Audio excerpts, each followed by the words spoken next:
Hi everyone, it's Raquel of Raquel's Caribbean Cuisine, and today I'm going to be making an easy, delicious homemade bread.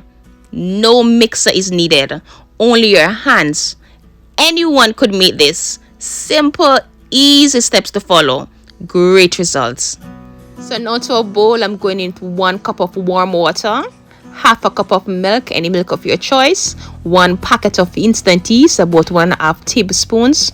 Going to mix that a little. Also going to add 2 tablespoons of cooking oil, 2 tablespoons of sugar, and 1 teaspoon of salt. And I'm going to mix until it's nicely dissolved.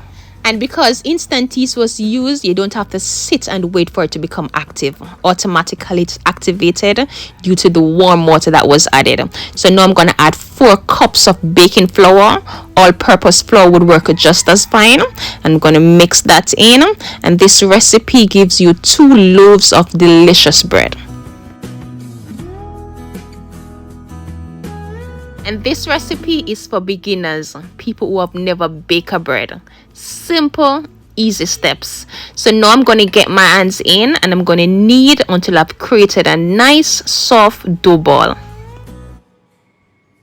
And I'm going to knead this for about 3 minutes. Kneading stretches and develops the gluten within the dough, allowing it to rise, giving you that light fluffy texture.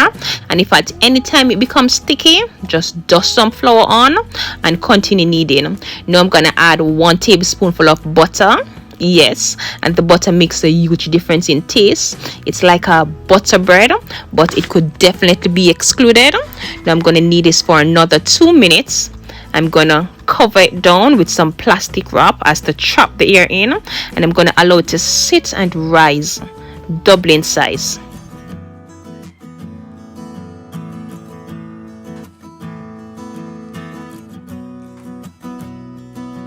So while the dough is resting, I'm going to grease 2 loaves pan, 1 9-inch and 1 8-inch, I believe.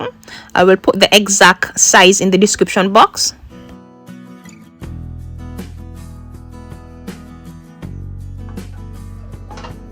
15 minutes later, the dough have risen.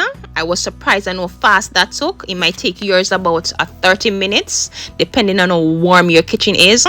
Now I'm going to get myself a clean working area. I'm going to dust some flour on, and I'm going to cut the dough in half. Well, not equal halves, because 1 pan is bigger. And when I say not even rolling pin is needed, just your hands, as long as you have some flour and yeast, you could make a bread. Now I'm going to roll and shape this into loaf size, mold and shape as nicely as you can, and place it in the pan.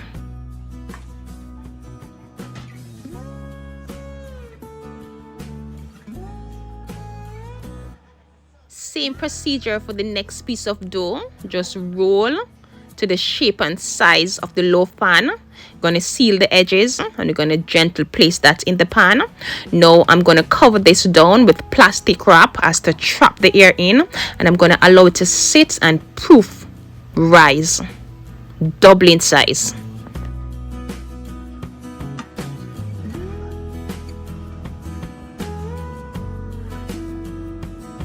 "20 minutes later, and these are puffed up, double in size.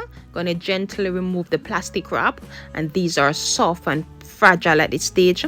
And to a preheated oven, I'm going to allow these to bake for about 40 minutes at about 350 degrees Fahrenheit.